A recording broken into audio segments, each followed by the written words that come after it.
Estamos de volta com o Jogo do Poder aqui de São Paulo e hoje conversamos, melhor dizendo, com o doutor Francisco Sembranelli, que é promotor de justiça aqui de São Paulo. Doutor Sembranelli, ainda no caso Nardoni, né, o que mudou na sua vida profissional depois deste caso?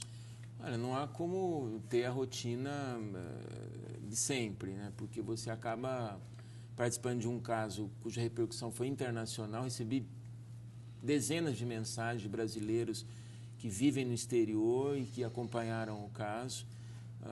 Então, as pessoas acabam reconhecendo nas ruas, acabam abordando. É uma abordagem sempre carinhosa, simpática, respeitosa. E eu fico feliz com esse reconhecimento. Então, houve uma alteração da rotina indiscutível.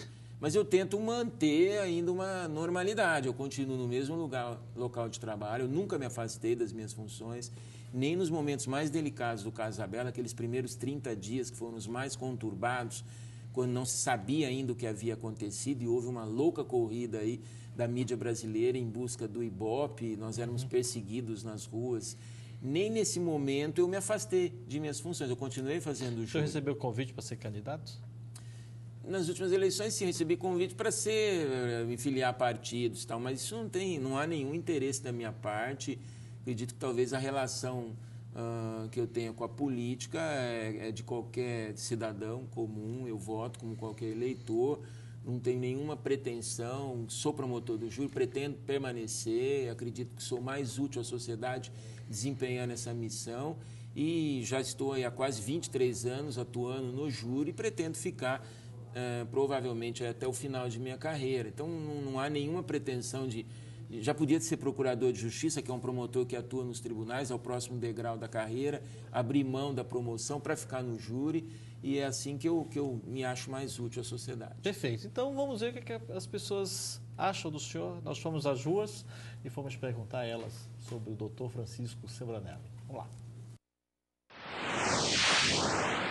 Eu achei que ele fez um bom trabalho, cara. Isso aí eu acho que a população queria que ele realmente...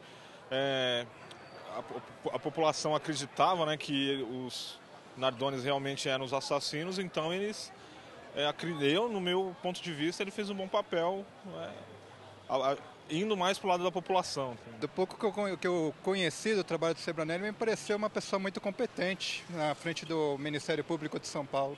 Ele virou uma celebridade por causa de um caso específico, mas eu não tenho nenhuma opinião formada própria. Eu acho que todos os promotores ou juízes deveriam seguir o exemplo dele nesse Brasil, porque somente ele conseguiu fazer com que aquele casal Nardoni, né, fosse feita a justiça correta que foi feita por ele. Se não fosse ele, acho que eles estariam soltos, né? Porque o resto, para mim, sobra. Eu acho que ele foi correto, porque acho que ficou bem claro para todo mundo o que os pais fizeram com a menina e, no meu caso, eu faria o mesmo. Tenho certeza que ele estava bastante convicto do que eles tinham culpa, né?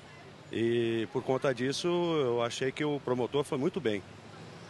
Bom, e já foi bem em outro também, do Celso Daniel, né? Pois é. O celebridade? Olha, não me considero nada diferente dos outros promotores. Como eu disse, eu atendo todos de uma maneira... Eles me abordam de uma maneira muito carinhosa, eu acabo sendo gentil, mas eu não me considero diferente dos demais, tá? Eu aprendi com o meu pai, que foi promotor, que há uma função pública que precisa ser desempenhada por alguém. Especificamente no Tribunal do Júri, é uma missão espinhosa, que você está muito exposto, as pessoas acabam, de maneira curiosa, até acompanhando mais o seu trabalho, principalmente nos casos mais emblemáticos. Mas eu tento continuar com a minha rotina de vida, eu continuo levando meus filhos à escola, eu continuo participando das tarefas domésticas, sou um cidadão como outro qualquer, reclamo também do trânsito, também de vez em quando recebo multas de trânsito na minha residência, nada diferente do cidadão comum. É assim que eu quero permanecer. No dia da vitória, nós temos mais alguns vídeos que nós vamos mostrar, mas no dia dessa decisão, que eu acabei de chamar de vitória, né?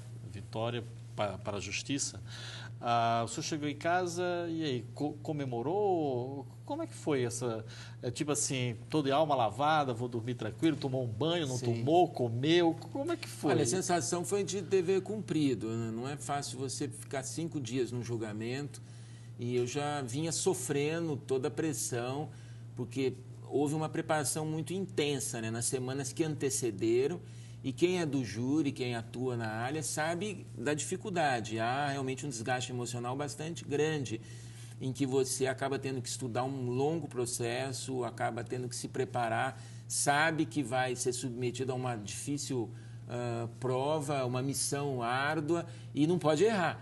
Tá? Então, há uma autocobrança também muito complicada. Então, vivenciar aquele período anterior ao júri foi bastante difícil, porque as crianças também nem entendiam, né? O pai totalmente dedicado àquilo, eu tinha que me resguardar, as pessoas queriam saber as estratégias, o que estava acontecendo, a expectativa para o júri que se aproximava. Então, essa preparação psicológica foi muito importante, felizmente eu consegui transpor. O senhor dormiu? Eu consegui nos dias de julgamento... Não, digo, depois no dia do resultado. Olha, naqueles dias que o júri acabou durando, eu tive uma rotina completamente diferente. Eu comi pouco, dormi pouco e fiquei ligado ao que estava acontecendo. Quando o júri terminou, eu senti um certo alívio por ter cumprido a missão, por ter conseguido um resultado satisfatório que traduzia aí o meu convencimento. E eu procurei relaxar, é muito difícil, demora 3 ou 4 dias para voltar ao normal. Então, as pessoas queriam saber depois, as pessoas ligavam, familiares queriam saber, e ali é que você sente toda a pressão. Com certeza o senhor deve ter repetido a mesma história, uma porção de mas vezes, eu achei, eu acabei atendendo, as pessoas que me procuraram queriam saber o desdobramento e tal, mas acho que a presença dos meus filhos, da minha esposa, as pessoas da minha família, que principalmente as crianças que trouxeram uma leveza para aquele momento, entendi. Pós-julgamento, me fizeram... E também puxou um pouco para a realidade, exatamente, né? Me fizeram rapidamente voltar ao dia a dia. Vamos saber o que é que o povo acha da justiça brasileira. São processos que rolam anos e anos, né? Sim, tem que ser mais célere para poder ter efetividade as sentenças, as decisões.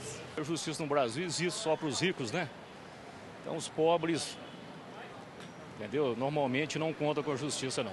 Para mim, que eu sou estrangeiro, ajuda muito, entendeu? O que eu acho da justiça no Brasil? Que justiça?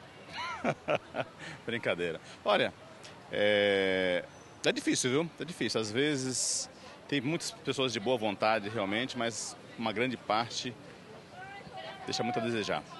Se você tem dinheiro, você consegue tudo. Você vê os exemplos que existem por aí. Agora, o coitado do ladrão de galinha, às vezes ele nem ladrão é. O que acontece com ele? Ele é preso à revelia por 6 meses, ou anônimos que existem. Então, aqui não existe justiça. Infelizmente, a justiça, vamos dizer assim, é daqueles poderosamente políticos.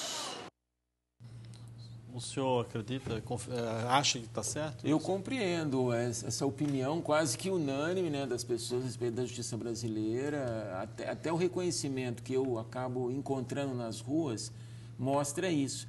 Se as pessoas estivessem acostumadas com uma justiça rápida e eficiente, elas iriam considerar o meu papel completamente comum. Então, há uma carência de bons exemplos na sociedade brasileira. O que se vê realmente é uma justiça lenta, uma justiça, às vezes, ineficiente, uma justiça que ela não é colocada aí à disposição dos menos favorecidos, né? Felizmente, existe a Defensoria Pública hoje, criada exatamente para resguardar esses direitos, né? E ela está tentando fazer um trabalho sério nesse sentido. Então, essa ideia que as pessoas têm de que a justiça é reservada para os mais abastados, eu concordo, e nós precisamos também rever o papel de cada um, rever onde é que as falhas existem, porque se nós formos hoje, nesse momento, às prisões brasileiras, encontraremos muito poucos abastados financeiramente falando, cumprindo pena.